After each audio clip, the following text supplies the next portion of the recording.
Alhamdulillah alladzi arsala rasulahu bil huda wa dinil haqq liyudhhirahu 'ala dini kullihi wa kafa billahi shahida. Asyhadu an la ilaha illallah wahdahu la syarika lah wa asyhadu anna Muhammadan abduhu wa rasuluh. Allahumma shalli wa sallim ala Muhammadin sayyidil mursalin wa alihi wa sahbihi. Bapak dan saudara sekalian, pada malam hari ini saya ingin mengajak kita untuk saya mengingat kembali ya tentang apa yang sudah saya tulis, yaitu mengenal, memahami, dan mengamalkan Al-Quran. Jadi pertama saya mengajak Anda mengenal Al-Quran. Dalam hal ini saya mohon perhatian Anda untuk memperhatikan keterangan saja gitu ya. Jadi jangan dalile kabeh padha ae wong itu dari Quran. Tapi keterangan saya. Jadi mengenal Al-Quran itu, Al-Quran itu kitab yang mempunyai sikap, istilah saya gitu. Apa artinya itu? Artinya lihat surat Fatir ayat 32. Kalau Mas Nari nanti carikan Quran sing gede huruf ya. Jangan gede huruf ya. Surat Fatir ayat 32 ya. Jadi Allah itu ala tirul kitab ala istofaina min ibadina. Jadi Allah itu mewariskan kitab kepada hamba-hambanya yang dipilih. Jadi artinya orang yang mau menerima warisan kitabnya Allah adalah orang pilihan Allah. Ala istofaina min ibadina. Hambaku yang aku pilih. Jadi kalau kamu menerima berarti kamu orang pilihan Allah. Nah, tapi lanjutnya ayat ini yang perlu diperhatikan. Faminhum dzalimun li nafsi. Faminhum muqtasidun. Faminhum sabiqun bil khairat biidznillah. Tolong kalau Anda bawa terjemah Quran Indonesia itu, dzalim biasa artikan dzalim ya mau dzalim. Muqtasidun tengah-tengah. Sabiqun bil khairat, orang yang segera melakukan kebaikan. Itu lengahkan begitu. Nah, itu yang saya mohon perhatian Anda gitu ya. Karena saya mempunyai pengertian yang berbeda. Mengapa berbeda? Tadi saya katakan, Quran itu kitab yang punya prinsip. Ya. Maka di sini kita harus mengenal pengertian wahyu dan bahasa Arab. Quran itu wahyu Allah, diberikan menggunakan bahasa Arab. Gitu. Jadi yang pokok itu wahyunya itu, bukan bahasa Arabnya. Gitu. Nah, jadi kalau begitu ada pengertian wahyu. Nanti ketemu dengan pengertian bahasa. Gitu. Itu bisa diketahui satu, Anda lihat ya. Surat Ibrahim surat 14 ayat 4, bahwa Allah menurunkan wahyu itu menggunakan bahasa yang dipakai oleh Rasul dan kaumnya, supaya Rasul bisa memberi keterangan yang jelas ya. Jadi ada masalah yang diketahui tadi ya. Surat Fatir surat 35 ayat 33. Orang yang mau menerima kitabnya Allah adalah orang pilihan Allah. Jadi meskipun pilihan Allah ada kemungkinan ya. Jadi artinya di sini mengajarkan adanya kemungkinan. Nah, adanya kemungkinan. Nah, gitu. Tadi saya ceritakan di sini soal wahyu ya, Pak. Menggunakan bahasa dari Rasul dan kaumnya, surat Ibrahim ayat 4. Nah, nanti kita melihat pada surat Yusuf surat 12 ayat 2, Quranan Arabian, menggunakan bahasa Arab. Bahasa Arab ini kan bahasa manusia. Dari segi lain, bahasa Arab, bahasa Inggris, bahasa Jawa, bahasa Urdu, bahasa itu semua bahasa manusia gitu. Bahasa manusia. Tapi dipakai oleh Allah.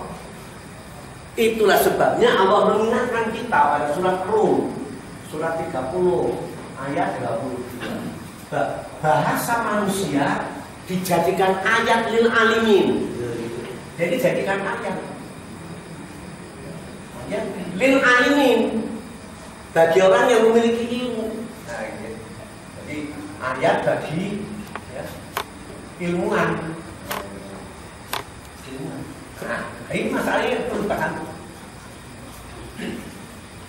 Pengertian ilmu kaitannya dengan bahasa itu bukan sekedar ilmu bahasa dalam arti itu bagaimana musorofe, balau ma'ani bayarnya, bagaimana itu gramatikanya, grammarnya, bukan sekedar itu bahasa itu. Jadi nanti ada perkembangan bahasa. Nah yang perlu diperhatikan nanti persoalan bahasa manusia ya, persoalan asal kata dan bahasa. Ini yang tidak dibahas oleh buku-buku tentang bahasa yang pernah saya pelajari. Jadi asal kata dan bahasa itu lain. Contohnya ya, kata-kata Ibrahim dalam Al-Quran itu asalnya dari bahasa Ibrahim, Abram. Abram itu tunggal mufrad. Jamaknya Abraham. Tapi dalam Al-Quran Ibrahim tetap saja tidak ada. Ibrahim dirasa ada itu. Jadi Ibrahim dalam itu bahasa Arab. Asalnya bahasa Ibrani. Hingga saya tidak sependapat dengan mufasir yang ngomong di Quran banyak kena pengaruh bahasa asing. Tidak ada itu. Baca surat Yusuf ayat 2 itu, Quran Arabian. Itu aku yang ngomong loh. Malah itu bahasa Arab. Pengertian asal kata dan bahasa, contohnya lagi misalnya, saya pernah mengikuti diskusi bahasa Inggris di Yogyakarta. Orang Inggris mengatakan tugas. Itu ada orang di bahasa Inggris itu orang Inggris kena pengaruh wong Jawa itu.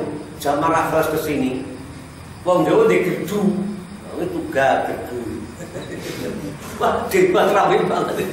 Saya waktu itu, saya masih sekolah di Jonten. Masya Allah, tapi dia itu jadi tugas bahasa Inggris, pengaruh bahasa Jawa, gedu itu lah katanya itu. Wah, debat nanti ramai banget itu. Nah, sekarang ada lagi contoh. Bahasa Indonesia, bahasa Jawa syukur, asalnya bahasa Arab, iya. Asalnya, tapi syukur dalam bahasa Jawa, dalam bahasa Indonesia lain sekali dengan apa itu syukur dalam bahasa Arab gitu. Ya. Maka bahasa Jawa iso, syukuran ya iso, nyukurkan ya iso. Itu bahasa Jawa gitu. Dalam bahasa Arab tidak ada gitu. Nah, jadi asal kata dan bahasa itu perlu diperhatikan. Jadi dalam Al-Quran semuanya itu bahasa Arab menurut wahyu Allah. Mengapa harus begitu? Karena tolong diperhatikan baik-baik ya. Banyak sekali sebenarnya hanya kita tidak membiasakan itu. Kalau saya sudah mencoba, sudah saya kumpulkan di rumah ada semua. Kata-kata mu'ridun. Mu'ridun dalam bahasa Arab kan ya ta'arudul. Ta'arudul apa? Arudul. Kenapa? Bertolak belakang. Ya, jadi mu'ridun berarti orang yang bertolak belakang loh. Iya loh. Itu bahasa Arab. Tapi Quran menerangkan lain. Anda lihat surat Ali Imran 23-24. Wahum mu'ridun. Siapa itu? Orang yang menerima sebagian kitab, kalau diajak melakukan hukum kitab Allah, mereka tidak mau. Nah, mu'ridun kata Allah itu. Nah, dijelaskan oleh ayat berikutnya. Mu'ridun itu orang yang bagaimana toh? Zalika bi anahum qalu. Mu'ridun karena mereka punya pendapat. Apa nih? Lantamasana naru bila ayama maktuba. Mu'ridun itu cara Quran itu. Jadi Ali Imran 23-24. Nah, mereka nanti bahwa fit dinihim makanu yaktarun. Mereka terperdaya oleh din mereka itu. Apa itu? Makanu yaktarun, apa-apa yang mereka. Jadi nanti kembalinya kepada ayat 19. Inna dinal Islam Karena dinindallah, karena dinihim. Karena nindallah al-Islam, dinihim maka ya tarun, gitu loh. Gitu. Maka nindallah itu bukan di sisi Allah, bukan yang benar, bukan yang diridhoi. Soal benar, soal itu ada ayatnya sendiri, ada pembahasannya sendiri. Jangan dicampur aduk dengan ayat ini. Sini hanya membicarakan ada nindallah, ada dinihim. Kalau ayat 19 kita baca sampai 24 gitu loh maksudnya. Jangan dipotong hubungannya. Maka Allah itu mengakui adanya agama-agama di dunia yang macam-macam itu. Dari sekian banyak dengan al-Islam itu agamaku. Dasarnya sama Pak, dinihim maka dia tahun. Agama mereka itu apa? Apa-apa yang mereka adakan sendiri. Jadi kita menurut Quran ini diberi tugas itu supaya mempelajari. Kamu ngomong agamaku Yahudi, kapan itu Yahudi nongol? Siapa yang nongolkan Yahudi? Bagaimana gitu jadinya gitu nanti gitu. Maka Anda lihat nanti ya, surat Al-An'am ayat 108. Tolong ya, kaitannya dengan orang yang bertuhan selain Allah ya. Lihat, menarik sekali Al-Qur'annya ya. Jadi surat 6 ayat 108 ya. Orang-orang Islam, orang-orang yang beriman, orang-orang mukmin, muttaqin itu dilarang. Dilarang apa? Dilarang menyakiti, dilarang menghina, dilarang melecehkan kepada apa yang dipertuhan selain Allah. Tuh gitu. Karena apa? Mereka nanti akan menghina Allah dengan sikap permusuhan tanpa ilmu. Gitu. Jadi luar biasa ya. Wala tasubbul ladina yata'una min dunillah. Mengapa? Wa yasubbullaha an yuri ilmin. Mengapa terjadi begitu? Kadzalika zayyana likulli ummatin amalahum summa ila rabbihim marji'uhum fa unabbi'uhum bima kanu ya'malun. Kamu orang yang beriman dilarang tasubbu, menyakiti, melecehkan, menghina paham orang lain. Karena apa?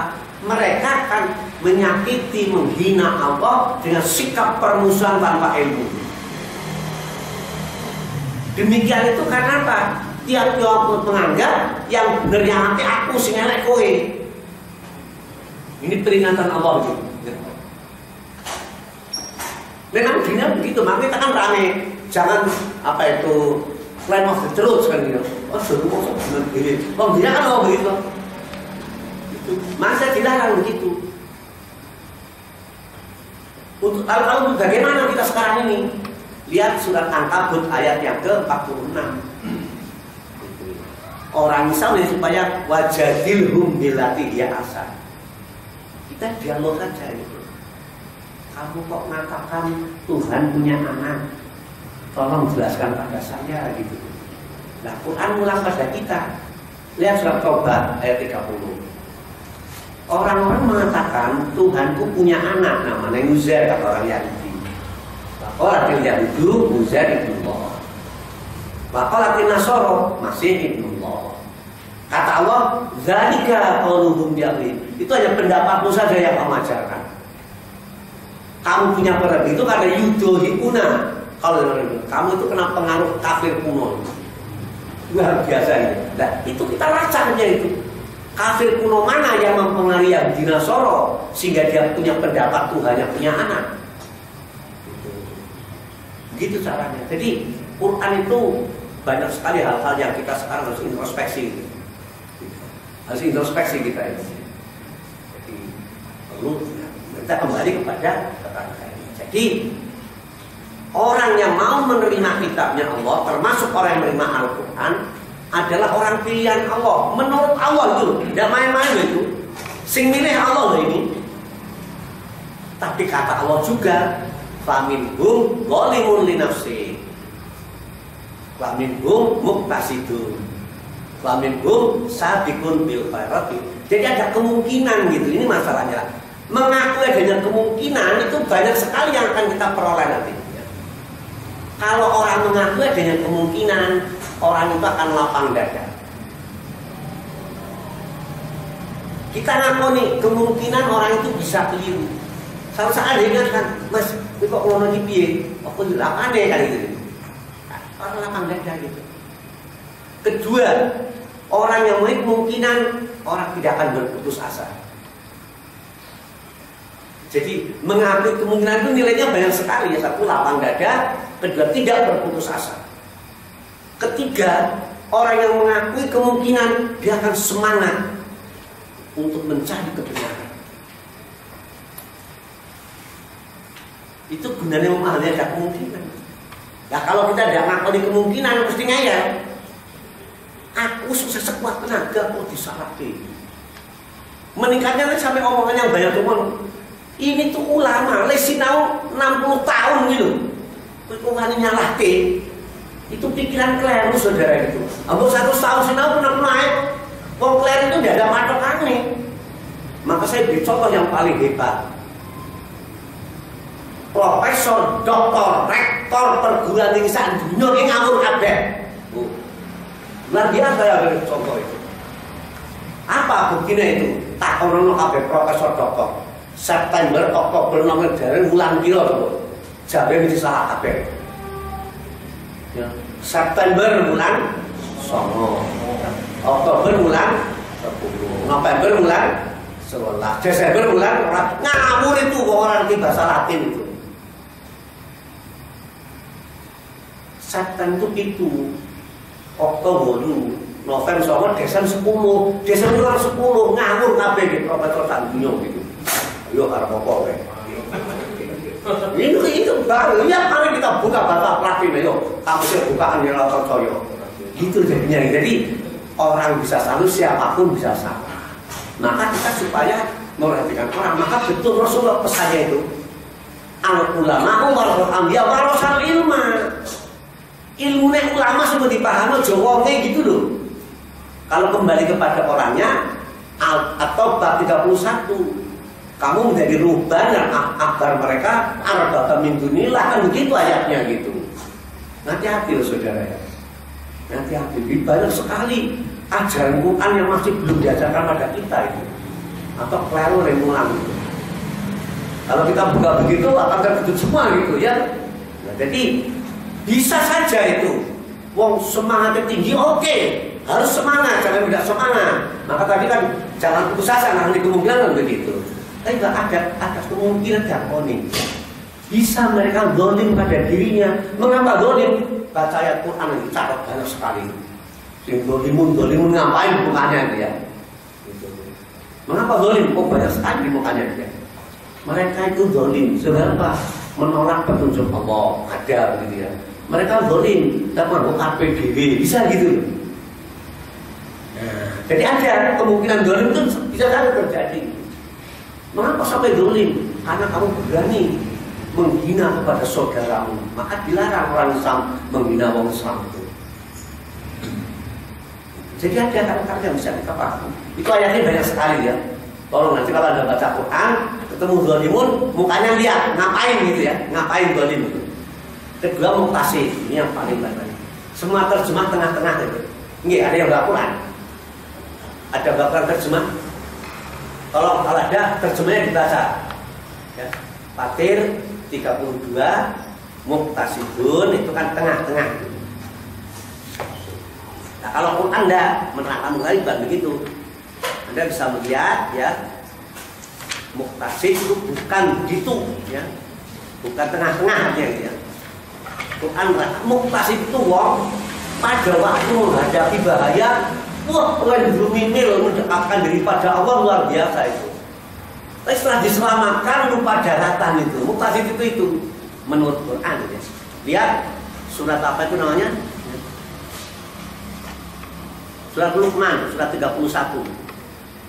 Ayat 31 sampai 32. Nah, gitu ya. Muqtasid itu cara Quran ya. Alam taro anal fulka tajri fil bahri bi nikmatillah bi yuriyakum min ayatihi inna fi dzalika la ayatil likulli sabarin syakur. Nah ini wa idza ghasyahum maujun qadulalin ta'allaha mukhlisina lahu din. Pada waktu terpenuh ya Allah begitu itu. Falama najahum ilal bagi faminhum muqtasidun. Itu loh. Jadi muqtasidun orang pada waktu ada bahaya. Oh ya Allah, aku sudah kepadamu ya Allah gitu.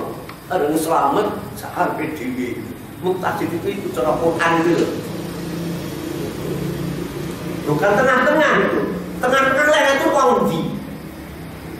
Ngukur tengah-tengah itu dari mana itu? Jadi dia jangan jauh kalau kong dia nemu gitu. Kalau mau tengah-tengah kong dia yang ngukur. Itu pendapat ngawur kalau saya itu. Kemarin tengah-tengah dia ukuran apa? Waktunya apa kemarin tengah-tengah? Ukurannya mau begini. Jadi muqtasidun itu, wong pada waktu ada sama, wah, ya Allah, mau dalam din lagi. Jadi bareng selama di daratan, lupa daratan pada Allah gitu. Bisa terjadi banyak sekali gitu ya. Saya ingat betul-betul ya pada waktu zaman revolusi, pejuang-pejuang kita kan desa gitu ya, disuguh wong 10 segane mau 5 bungkus itu loh. Wong desa ora duwe sugih kok. Sak bungkus ditahan wong telu. Alhamdulillah gitu dulu. Rokok 1 di wong 5. Alhamdulillah. Itu gitu loh. Sudah balik penyerahan kedaulatan masuk kota itu. Jika rokok siji jalur 10 pak gitu loh. Tidak ada alhamdulillah lagi itu. Itu masalahnya gitu. Jadi Quran realistis banget nyatanya dinono. Jadi bukan realistis Quran itu. Ya. Jadi ada. Jadi kalau saya muqtasidun yaitu contohnya Quran gitu loh. Maka saya cari nanti umat. Saya itu punya 9 macam kamus bahasa saudara. 9 bahasa saya punya kamusnya semua itu. Kalau kamus bahasa Arab 5 lebih di rumah saya itu.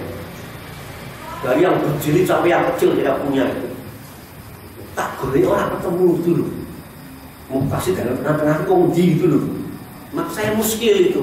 Nah baru mau Quran tuh pada begini Qurannya gitu. Gitu loh maksudnya. Jadi banyak sekali. Saya merasa paling nikmat membaca Quran pada waktu saya tugas dari petugas haji tahun 94 itu.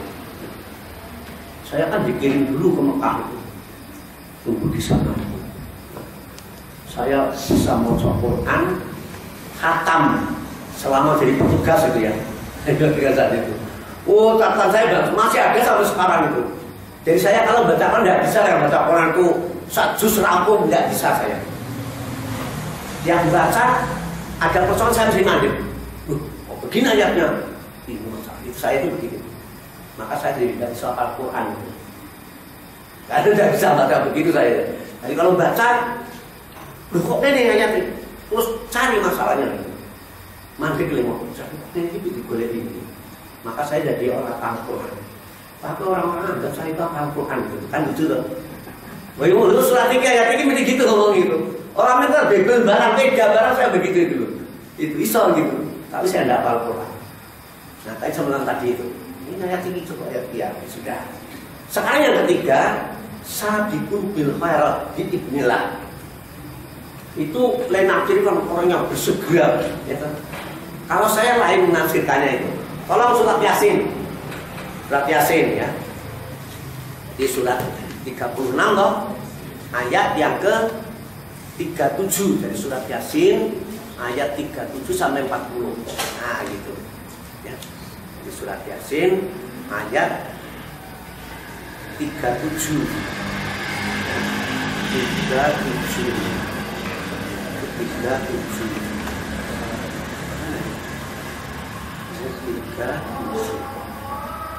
37 sampai 40.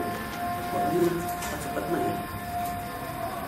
28 itu 29. Oh 39. 37.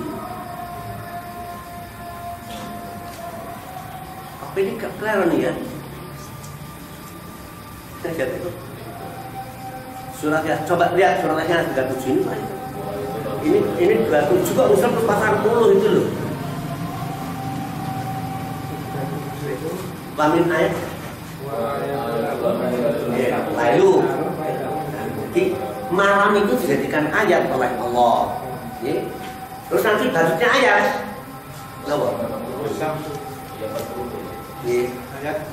Itu kan nanti adanya matahari beredar. Ya, ada garisnya. Terus bulan, ya toh? Padahal terjadinya malam dan siang itu karena matahari disiplin pada garis orbitnya, bulan juga begitu. Tapi hasil perjalanan matahari disiplin, bulan disiplin, jadi ayat. Malam itu jadikan ayat. Terjadinya ada malam ada siang karena matahari disiplin mengatur aturannya Allah, kan gitu toh. Bulan yang mengatur aturannya Allah, kan gitu toh. Jadi kalau sama-sama mengatur aturannya Allah, terjadi ayat. Ayat jadi memberi pengertian pada kita. Maka nanti walalailu sabiqun nahar. Gitu. Jadi tidak mungkin malam itu mendahului siang selama matahari dan bulan disiplin, gitu loh. Nah ini saya ambil ibroh kalau saya menafsirkan tadi. Ibrohnya apa? Manusia itu kemampuannya tidak sama. Jadi sama dengan matahari dan bulan juga sama. Tidak sama kemampuan matahari dan bulan. Tapi masing-masing harus disiplin untuk aturannya Allah. Kalau setiap manusia sadar pada kedudukannya, mentaati aturan Allah, kamu jadi ahli tani, kamu ahli dagang, kamu ahli ekonomi, kamu ahli pemerintahan, kamu ahli politik, disiplin menurut aturan Allah akan terjadi ayat itu. Sehingga kebaikan yang akan diperoleh oleh kita. Jadi sabiqun bil khairat itu maksudnya supaya masing-masing manusia, Allah tahu bahwa manusia itu kemampuan orang bodoh. Nah Allah juga dengan beban yang sama. Al-Baqarah 286. Allah dengan beban yang sama kan masing-masing enggak. Tapi maksudnya malah maka nantikum kan gitu ayatnya. Ya, jadi Ali Imran 136 gitu loh. Iya loh. Nah, jadi itu saya ambil ibrohnya. Sabiqun bil khairat, saya ambil ibroh surat Yasin ayat 30 sampai 40. Karena matahari disiplin menurut aturannya Allah, bulan diinginkan Allah, terjadilah adanya malam dan siang, itu jadi ayat. Sehingga nanti ayat kan mengatakan malam untuk istirahat, siang untuk mencari rezeki, kan begitu toh. Jadi kalau masing-masing kita disiplin seperti matahari dan bulan menurut kemampuan kita, mas katakan kalau kita ayat ini, kamu jadi petani yang baik, pedagang yang baik, pejabat yang baik, dosen yang baik, semua yang baik itu. Kalau begitu akan terjadi ada dalam kehidupan ini, gitu maksudnya. Maka saya menafsirkan ibrohnya dari situ. Itu pendapat saya. Jadi bukan sabiqun dari kan bahasa Arab orang yang segera, itu bukan.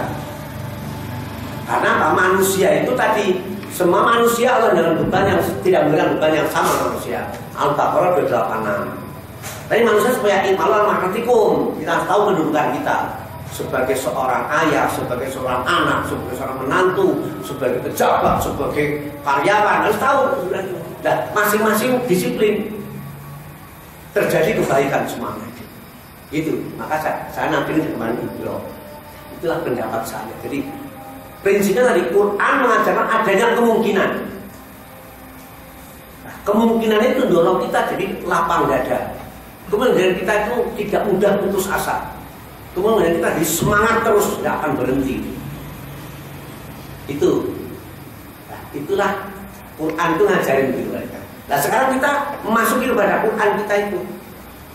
Setelah kita mengenal itu, sekarang kita melihat Quran kita. Quran kita itu dia sekarang surat An-Naml surat 27 ayat kan. Allah menyatakan bahwa Quran diberikan kepada Muhammad itu atas kebijakan Allah dan atas ilmunya Allah. Nah itu yang saya lacak gitu ya. Jadi di sini Quran itu diberi oleh Nabi Muhammad ya. Ada kita begini ya. Atas kebijakan dan atas pengetahuan. Oh itu sudah. Nah itu saya lacak lebih jauh gitu. Bagaimana kebijakan Allah menurunkan Al-Quran? Jawabnya, satu, Al-Quran diturunkan dalam 2 tahap.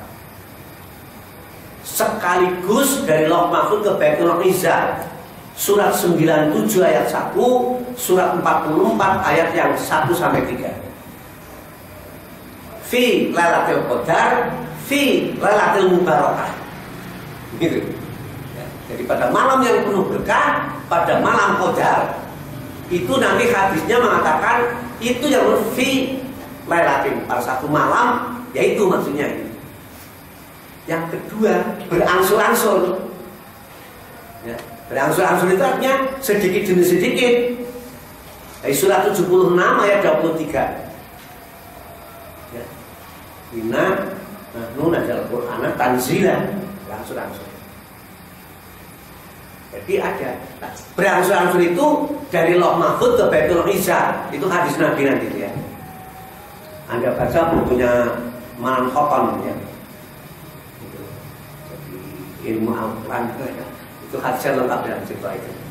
Nah sudah di satu, Quran diturunkan dalam 2 tahap sekaligus dari Lauh Mahfuz ke Baitul Izzah. Kedua dari Baitul Izzah kepada Rasul. Kebijakan Allah. Kedua, Quran diberikan dengan mengutus Rasul. Itu kebijakan Allah. Surat Al-Anbiya ayat 25. Ketiga, Rasul diutus kepada umatnya. Surat Yunus ayat 47. Yang kelima, Quran diberikan menggunakan bahasa yang dipakai oleh Rasul dan kaumnya, supaya Rasul bisa menerangkan dengan tepat. Surat Ibrahim ayat 14. Umat yang kedatangan Rasul supaya menyampaikan apa yang diterima dari Rasul kepada manusia. Surat Ali Imran 187. Jadi ada masalah ya. Allah utus Rasul, Rasul kepada umat, umat kepada manusia. Maunya Allah begitu. Di sini timbul persoalan nanti. Tapi sebenarnya tapi ini saya ungkapkan dulu di sini. Umat yang mendapat kedatangan Rasul, ternyata nanti ada yang iman, ada yang kafir. Surat Ankabut ayat 47. Gitu. Sehingga manusia dunia itu dikenal ada yang iman, ada yang kafir. Surat 64 ayat yang kedua. Alladzī khalaqakum faminkum kafirun faminkum mu'minun, gitu ayatnya. Nah, jadi dunia terjadi persoalan itu lah. Persoalan kafir itu bukan sekedar kafir calon itu neraka, bukan itu. Lihat surat 41 ayat 26. Orang kafir berusaha agar orang iman itu kacau memahami Quran. Dengan begitu akan bisa dikuasai oleh mereka itu. Ya, surat 41 ayat 26. Surat 4 An-Nisa ayat 89. Orang kafir berharap kamu itu jadi kafir kabeh. Tapi mereka tahu itu satu hal yang muskil, yang mungkin. Maka sudahlah kalau itu sawaa, semua sama saja gitu. Nah ini kalau Anda mempelajari apa itu pluralisme, menarik sekali ya.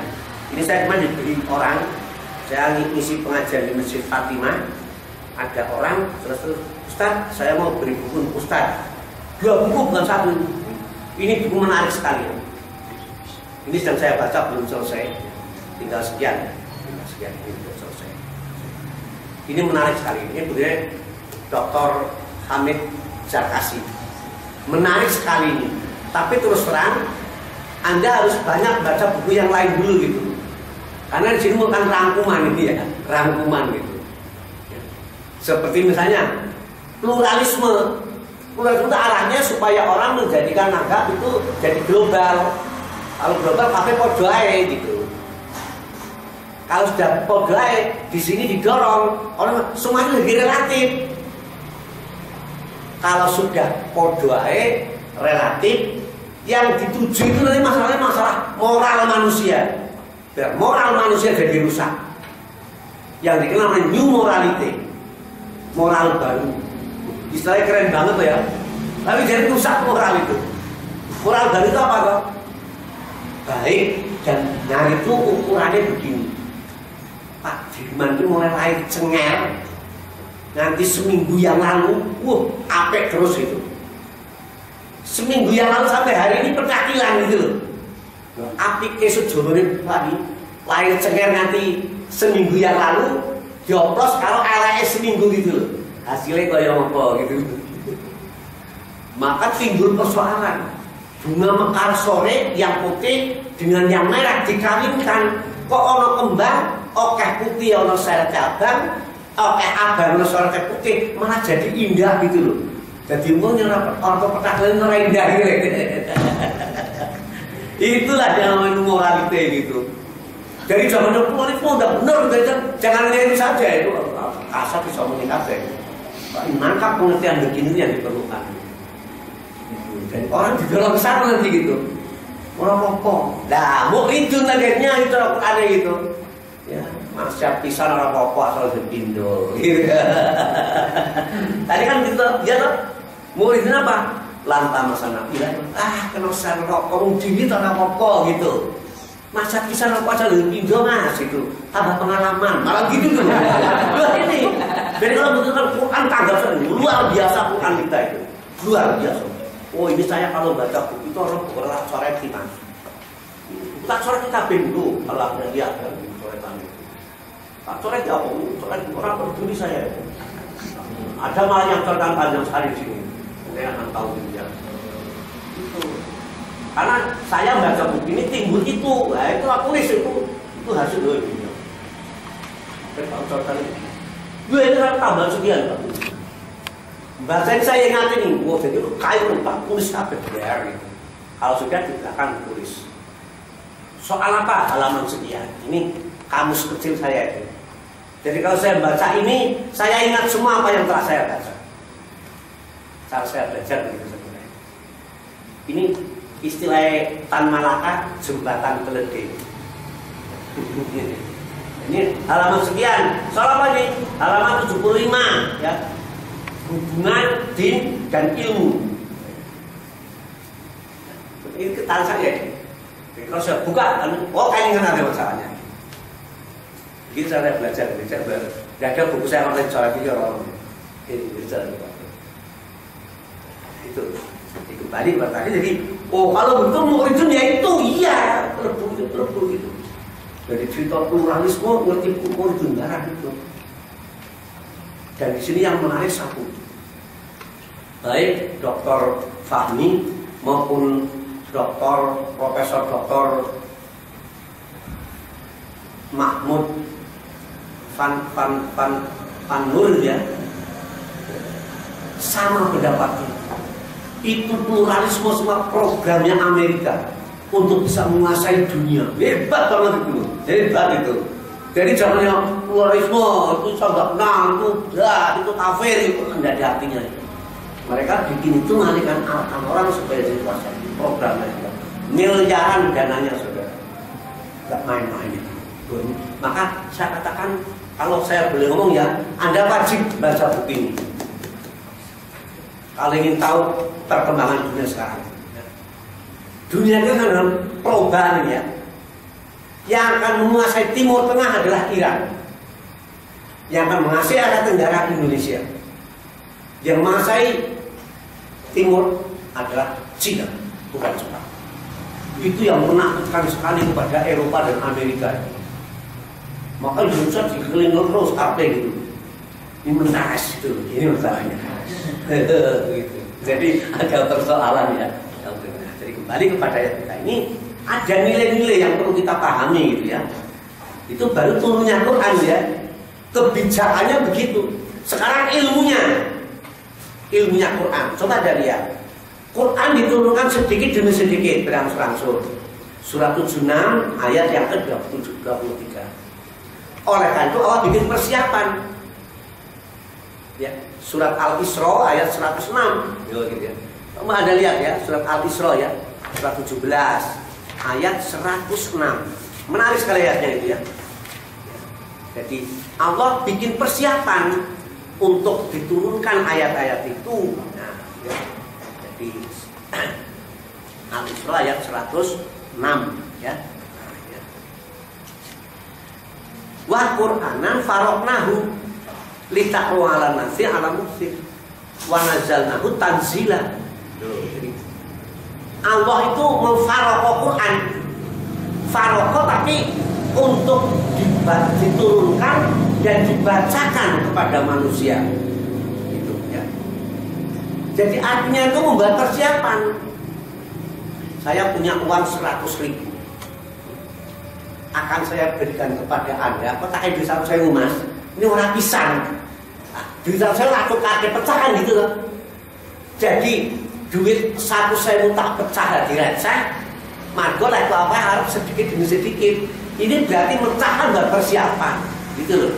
Jadi kata Faroko saya mengatakan Allah membuat persiapan ayat-ayat yang akan diturunkan kepada Rasulnya untuk dibacakan kepada manusia, maka diturunkan sedikit demi sedikit. Jadi kalau Anda baca buku saya, kata Faroko saya terjemah memperbuat persiapan. Enggak, itu lah hubungannya gitu ya. Jadi saya menyalahi kamus bahasa Arab. Tapi lihat ayatnya begitu, saya terangkan. Jadi dipecah, ada maksud untuk diberikan sedikit demi Mas, ini 100 rupiah, serunya ini 1.000 gitu loh. Ya waktu nyawa 5.000, dia 10.000, banyak nyawa 1 rupiah gitu. Nah ini namanya kan dipecah itu karena ada maksud begitu. Maka nanti surat Al-An'am ayat 37, setiap ayat itu berdasarkan rencana Allah. Jadi Quran setiap ayat itu berdasarkan rencana Allah. Nah di sini ada persoalan sebenarnya yang kita harus cermati ya. Pengertian asbabun nuzul. Hati-hati saudara. Asbabun nuzul itu kalau saya baca kitab asbabun nuzul, ayat Al-Quran itu tidak lebih dari 200 ayat yang ada asbabun nuzul. Itu pun ada catatan. Ada ulama tidak sama pendapatnya tentang nuzulnya ayat itu. Jadi asbabun nuzul itu hanya memberi keadaan saja gitu. Maka saya terus terang tidak sependapat kalau ada orang yang begini ya. Tanpa ngerti asbabun nuzul tidak akan ngerti ayat, itu pendapat yang berlebihan itu. Saya kalau begitu hanya 200 yang ada asbabun nuzulnya. Yang 6.100 mau diapakan itu? Quran kan 6.300 sekian ayat gitu ya. Kalau dari kangeda begitu ada masalah. Gitu loh. Gak sih orang sebenarnya terus piye kan gitu. Maka adanya peristiwa Nabi ditanya orang iso maksuli gitu loh. Tidak lama kemudian ada ayat ya. Ayat itu kebetulan mengandung masalah yang sama dengan yang ditanyakan. Itu nanti kalau Anda belajar yang namanya ilmu berpikir, itu namanya kebetulan. Boleh dipakai, tapi jangan diposisikan sebagai sebab. Sebab nanti Anda bertentangan dengan ahli kalam. Sebab turun ayat margo Nabi ditakon ora iso. Loh, lain nanti masalahnya gitu. Gitu. Jadi ayat diturunke margo Allah ki sakit banget. Rasulullah Allah takon ora iso kan gitu loh. Ada pelajaran ilmu kalam juga supaya jadi ngerti gitu loh. Loh, hati-hati saudara. Ojo itu apa ya ngomong asbabun nuzul. Boleh saja lah punya pendapat dan dilarang. Tapi ada persoalan. Ahli kalam kalau begitu berarti Allah ini kepeksa oleh ayat Rasulullah. Margo ditakoni wong ora iso. Maka tadi ada rencana Allah. Itu boleh dipakai menjadi argumen, boleh saja tidak melarang. Tapi jangan dikatakan begitu itu masalahnya. Tidak ada konsekuensi yang sudah paham. Kadang-kadang kita kalau ngomong nomor gagas itu ya. Jadi soal wong dia udah depan nanti ada itu. Jadi ada suara apa itu sudah. Jadi ayat benar begitu. Nah, sekarang ayat itu sedikit demi berarti kan tidak sekali selesai toh. Iya. Kalau sedikit demi kan tidak sekaligus selesai. Iya. Sedikit demi sedikit tidak sekaligus selesai. Maka bagaimana Al-Quran disusun kembali oleh Allah dalam susunan Quran yang mulainya itu Bismillahirrahmanirrahim, Alhamdulillahirrahmanirrahim, minal jinnati wan nas. Itu disoal oleh orang Prancis itu. Quran itu tidak historis. Yang pertama Iqra bismi rabbikal ladzi apa? Iya Iqra ya. Yang terakhir baru itu aku Islam Madinah kok. Mau mulai kok alhamdulillah minal jinnati wan nas. Quran tidak historis itu. Melanggar sejarah Quran itu gitu. Nah kembali lagi, maka lihat surat Al-Qiyamah, surat 75 ayat 16 sampai 18 ya. La tuharrik bihi lisanaka litajalabi inna alaina jam'ahu wa qur'anahu fa idza qara'nahu fattabi' qur'ana gitu ya. Jangan tergesa-gesa kamu dalam pendapat tentang Al-Qur'an. Aku yang jam'ahu, aku yang menyusun kembali ayat Al-Qur'an itu. Jadi bukan mengumpulkan, kalau saya jam'ahu itu menyusun kembali. Dan aku yang membacakan. Bila telah membaca, ikuti bacaannya. Dan aku yang menjelaskan Al-Quran itu. Nah, jadi kalau begitu Al-Quran itu diturunkan oleh Allah berdasarkan rencana Allah, disusun kembali oleh Allah berdasarkan hafalan bacaan. Makanya baca hadis Muslim. Rasulullah SAW itu 2 tahun sebelum wafat itu tiap Ramadan menghafalkan Quran bersama Jibril. Hafalan itu yang menjadi pedoman kita menghafal Quran. Gitu. Jadi hafalnya bukan Iqra bismi rabbikal ladzi bukan itu ngapalkannya dia. Ngapalnya dari alhamdulillah sampai minal jinnati wan nas itu dituntuni dari berat hafalan yang dilakukan oleh Rasulullah dengan Jibril. Ya. Itu hadis Muslim nanti ada baca di sana itu. Nah, jadi dengan kata lain Al-Quran itu disusun kembali berdasarkan bacaan, bukan catatan. Itulah bedanya Quran dengan Bible, bedanya Quran dengan media, bedanya Quran dengan kitab suking dan sebagainya gitu. Quran disusun kembali berdasarkan bacaan, bukan catatan. Makanya ada kritik. Tulisan Ibrahim kan pakai iya ya. Ya, ada dokumen di dokumen di Yaman Ibrahim tanpa ya gitu. Nah itu dijadikan alasan orang orientalis itu. Quran tidak sesuai dengan dokumen alasannya gitu. Nah berdasarkan bacaan bukan tulisan. Nah, kalau bacaan dikritik lagi, Quran itu asli pakai harkat. Zaman Rasul tulisan tanpa harkat. Tanpa titik. Sekarang dengan titik. Jadi orang asli. Semua barang yang ditambah orang asli. Itu cara logika betul. Tapi logika juga mengakui adanya hal yang di luar logika. Semua makanan kalau setengah matang menyakitkan perut, iya, kecuali telur ayam. Iya. Setiap bulu masuk air mesti basah, kecuali cucu urang. Bulu cucu urang itu loh, nanti ada gitu ya. Air ini kalau diberi panas 100 derajat mesti mendidih. Betul. Tapi 1 molekul air berapa ribu derajat orang bakal lumpuh. Di dunia ada pengecualian, gitu loh kan kayak gitu. Al-Quran memang ada tambahan. Dulu tanpa harkat detik, tapi sekarang pakai harkat. Tapi tetap asli, sebab bacaannya aja gitu. Ya. Bismillahirrahmanirrahim. Mengapa tidak Hasimalaha gitu loh boleh masuk itu. Kalau ada titik, ba, ada sin mim, dibaca Busima, rumah gitu. Muhammad dibaca Mikam itu. Misalnya gitu, itu kan dari itu. Kalau kita harkat, misalnya menaruh harkat ya. Allahu, benar. Tapi kalau nggak ada ba, di bilang keliru mas, oh gitu itu hebatnya bahasa Arab itu. Maka saya katakan itu bedanya bahasa Arab karo manusia. Manusia disandangi urip kabeh, diwudani mati kutu.